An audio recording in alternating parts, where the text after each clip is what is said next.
കുടുംബകോടതി വിഷയങ്ങളുമായി ബന്ധപ്പെട്ട് വരുന്ന പുതിയൊരു വീഡിയോയിലേക്ക് എല്ലാവർക്കും സ്വാഗതം. വീഡിയോ കാണുന്ന ആർക്കെങ്കിലും കുടുംബകോടതി വിഷയങ്ങളുമായി ബന്ധപ്പെട്ട് എന്തെങ്കിലും സംശയങ്ങളുണ്ടെങ്കിൽ കോൺടാക്ട് ചെയ്യാം. WhatsApp number +91 79 94 97 14 19. ഒരു വട്ടം വിളിക്കുവാനുള്ള കൺസൾട്ടേഷൻ ഫീസ് 500 രൂപ ഗൂഗിൾ പേ ചെയ്യാം. இந்த വീഡിയോയിൽ നമ്മൾ ഡിസ്കസ് ചെയ്യാനായിട്ട് പോകുന്നത് ശ്രുതി എന്ന് പറയുന്ന പെൺകുട്ടി കൊടുത്തിട്ടുള്ള വ്യാജ 498A ബന്ധപ്പെട്ട് വരുന്ന അടുത്ത ഒരു സീരീസാണ്. കഴിഞ്ഞ വീഡിയോയിൽ ശ്രുതിനെ നമ്മൾ ജുഡീഷ്യൽ ഫസ്റ്റ് ക്ലാസ് മജിസ്ട്രേറ്റ് കോടതിയിൽ വിചാരണ ചെയ്യുകയുണ്ടായിരുന്നു അല്ലേ. അപ്പോൾ അതിൽ നിന്ന് നമുക്ക് കുറേ കാര്യങ്ങൾ മനസ്സിലായി. എന്തായിരുന്നു അവർ പരാതിയായി പറഞ്ഞത്? എന്തായിരുന്നു? 30 പവൻ സ്വർണ്ണാഭരണങ്ങൾ കല്യാണ സമയത്ത് കൊടുത്തിരുന്നു. ആ 30 പവൻ സ്വർണ്ണാഭരണങ്ങളിൽ 5 പവൻ സ്വർണ്ണാഭരണങ്ങൾ ഭർത്താവിൻ്റെ വീട്ടുകാരും ദുരുപയോഗം ചെയ്തു എന്ന് പറഞ്ഞുകൊണ്ടാണ് FIS കൊടുത്തിട്ടുണ്ടായിരുന്നത്. ചാർജ് ഷീറ്റിലേക്ക് വന്നപ്പോൾ പോലീസുകാർ എന്തെഴുതി വെച്ചു? 30 പവൻ സ്വർണ്ണാഭരണങ്ങൾ കല്യാണ സമയത്ത് കിട്ടി. ആ 30 പവൻ സ്വർണ്ണാഭരണങ്ങളിൽ 30 പവൻ സ്വർണ്ണാഭരണങ്ങളും ഭർത്താവിൻ്റെ വീട്ടുകാരും ദുരുപയോഗം ചെയ്തു എന്ന് പറഞ്ഞുകൊണ്ടാണ് ചാർജ് ഷീറ്റ് സമർപ്പിച്ചത്. എന്നാൽ ഇതിന് വിരുദ്ധമായി ശ്രുതിനെ വിചാരണ ചെയ്തപ്പോൾ ശ്രുതി എന്താണ് പറഞ്ഞത്? തനിക്ക് കല്യാണ സമയത്ത് കിട്ടിയിട്ടുള്ള 30 പവൻ സ്വർണ്ണാഭരണങ്ങളിൽ 30 പവൻ സ്വർണ്ണാഭരണങ്ങളും എൻ്റെ കയ്യിലുണ്ട്. കൂടാതെ ഭർത്താവ് അണിയിച്ച 5 പവൻ്റെ മാലയും താലിമാലയും അവളുടെ കയ്യിലുണ്ട് എന്നുള്ള നിർണായകമായിട്ടുള്ള ഒരു മൊഴിയാണ് കോടതിയിൽ കൊടുത്തിട്ടുണ്ടായിരുന്നത്. അപ്പോൾ ഈ ശ്രുതിയുടെ വിചാരണയ്ക്ക് ശേഷം അടുത്ത സ്റ്റെപ്പ് എന്ന് പറയുന്നത്, ശ്രുതിക്ക് അനുകൂലമായി പോലീസ് സ്റ്റേഷനിൽ മൊഴി നൽകിയിട്ടുള്ള ശ്രുതിയുടെ അച്ഛനെയാണ് നമ്മൾ നെക്സ്റ്റ് സ്റ്റെപ്പിൽ വിചാരണ ചെയ്യുവാനായിട്ട് പോകുന്നത്. അപ്പോൾ വിചാരണയ്ക്ക് ഫസ്റ്റ് സ്റ്റെപ്പിൽ ഈ പറയുന്ന അച്ഛനെ നമ്മൾ കോടതിയിൽ നിന്നും സമൻസ് കൈമാറി ഒരു ഡേറ്റ് വന്നു. പക്ഷെ ആ ഡേറ്റിന് അയാൾ എന്ത് ചെയ്തില്ല? ഹാജരായില്ല എന്നുള്ളതാണ് അതിൻ്റെ ഏറ്റവും വലിയ ഒരു രസം എന്ന് പറയുന്നത്. കാരണം എല്ലാ നിയമങ്ങളും പെണ്ണുങ്ങൾക്ക് അനുകൂലമാണ്. അതുകൊണ്ട് തന്നെ പെണ്ണുങ്ങൾ പറയുന്ന എല്ലാ നുണകളും കോടതി അംഗീകരിക്കും.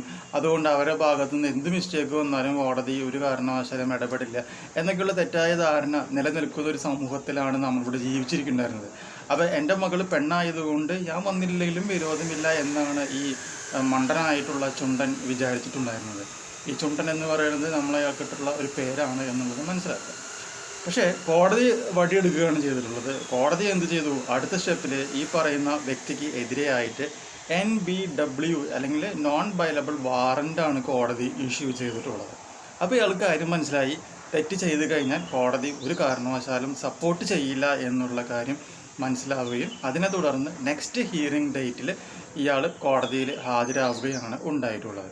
തുടർന്ന് APP ഇയാളുടെ കുറച്ച് കാര്യങ്ങളൊക്കെ ചോദിച്ചു, 2-3 ക്വസ്റ്റ്യൻസ്. അതിനുശേഷം നമ്മുടെ സീനിയർ അഡ്വക്കേറ്റാണ് പിന്നെ കേസിൻ്റെ ഭാഗവുമായി ബന്ധപ്പെട്ട വിചാരണ ചെയ്തിട്ടുള്ളത്. അപ്പോൾ അഡ്വക്കേറ്റ് ചോദിച്ച ചോദ്യം ഇത്രയും ഉണ്ടായിരുന്നുള്ളൂ. കല്യാണം പെണ്ണ് കാണാൻ വരുന്ന സമയത്ത് നിങ്ങൾ വാടക വീട്ടിലാണ് എന്നും താങ്കളൊരു വെറും ഡ്രൈവറാണെന്നും താങ്കളുടെ വൈഫ് ഒരു തയ്യൽക്കാരിയാണ് എന്നുള്ള വിവരവും ഭർത്താവിൻ്റെ വീട്ടുകാർക്കും അറിയുമോ എന്ന് ചോദിച്ചു. അപ്പോൾ അത് അറിയാമെന്ന് തന്നെയാണ് ഇയാൾ പറഞ്ഞ മറുപടി.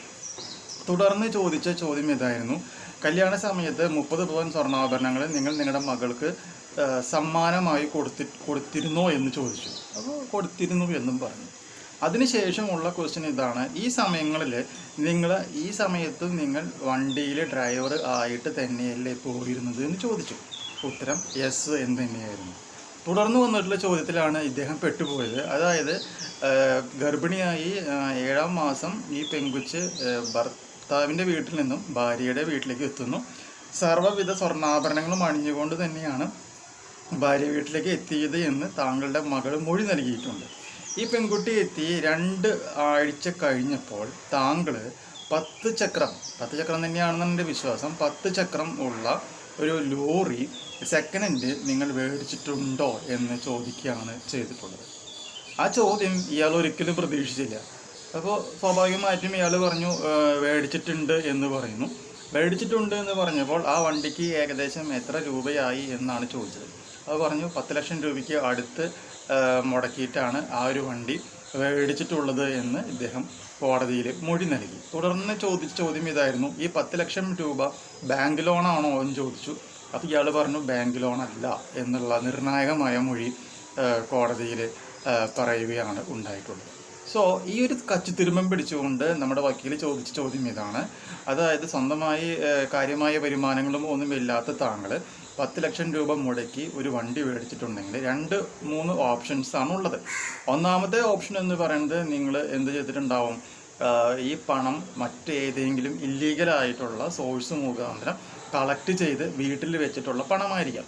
അപ്പോൾ ഇങ്ങനെ വീട്ടിൽ 10 ലക്ഷം രൂപ കളക്ട് ചെയ്ത് വെച്ചിട്ടുണ്ടെങ്കിൽ നിങ്ങൾ തീർച്ചയായും ഇന്ത്യൻ ഗവൺമെൻറ്റിന് നികുതി അടയ്ക്കേണ്ടതാണ്. പക്ഷെ നിങ്ങൾ നികുതി അടയ്ക്കാതെ ഗവൺമെൻറ്റിനെ പറ്റിച്ചിട്ടുണ്ട്, ഒന്നാമത്തെ പോയിന്റ്. രണ്ടാമത്തെ പോയിന്റ്, നിങ്ങൾ ഇത്രയും വലിയ തുക യാതൊരു വിധത്തിലുള്ള ഡോക്യുമെൻറ്റും ഹാജരാക്കാതെ കള്ളപ്പണമായിട്ട് വേറെ ആരുടെയും കയ്യിൽ നിന്ന് മേടിച്ചതായിരിക്കും. അപ്പോൾ കള്ളപ്പണം വെളുപ്പിക്കൽ ആക്ട് പ്രകാരം നിങ്ങൾക്കെതിരെ കടുത്ത ശിക്ഷാ നടപടികൾ ഉണ്ടാകാം.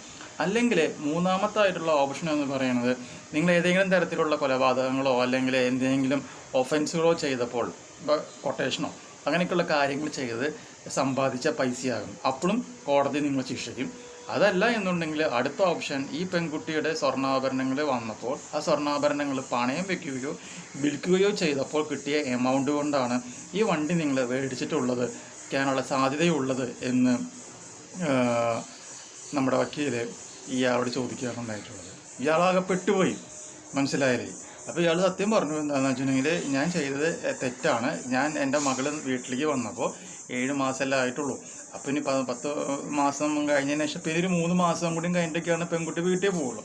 അപ്പോൾ അതുകൊണ്ട് ഈ സ്വർണ്ണാഭരണങ്ങൾ മുഴുവനും എടുത്ത് പണയം വെച്ച് ആ പൈസ കൊണ്ടാണ് ഞാൻ എന്ത് ചെയ്തത്, ഈ ഒരു വണ്ടി മേടിച്ചിട്ടുള്ളത് എന്നുള്ളത് ഇയാൾ കോടതിയിൽ നിർണായകമായിട്ടുള്ള ഒരു മൊഴി കൊടുക്കുകയാണ് ഉണ്ടായിട്ടുള്ളത്.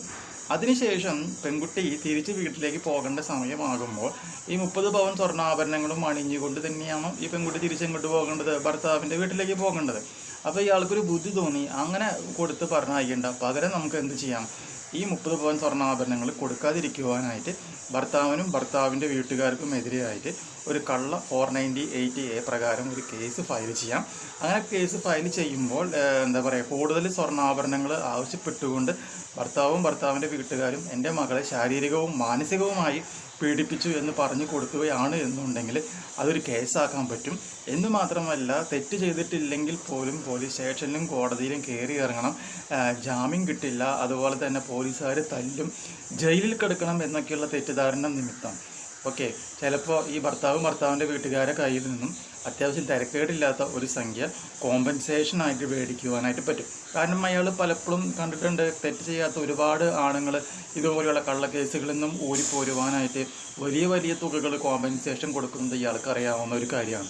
അപ്പോൾ ഇതേ ഒരു തിയറി ഇയാൾ എന്ത് ചെയ്യുന്നു, സ്വന്തം മകളുടെയും ജനിക്കാൻ പോകുന്ന മകളുടെ കുട്ടിയുടെയും ഭാവിയെ നോക്കാതെ സ്വന്തം കാര്യം രക്ഷിക്കുവാൻ വേണ്ടി ഇയാൾ എന്ത് ചെയ്യുന്നു, ഈ കള്ളക്കേസ് കൊടുക്കുവാനായിട്ട് തീരുമാനിക്കുകയും അതിൻ്റെ അടിസ്ഥാനത്തിൽ മകളെ ഈ ഭർത്താവിൻ്റെ വീട്ടുകാരെയും പറ്റിയുള്ള അനാവശ്യ കാര്യങ്ങൾ പറഞ്ഞ് പിരികേൽപ്പിച്ച് അതിൻ്റെ അടിസ്ഥാനത്തിലാണ് ഞങ്ങൾ ഈ 498A കേസ് അവർക്കെതിരെ ഫയൽ ചെയ്തത്.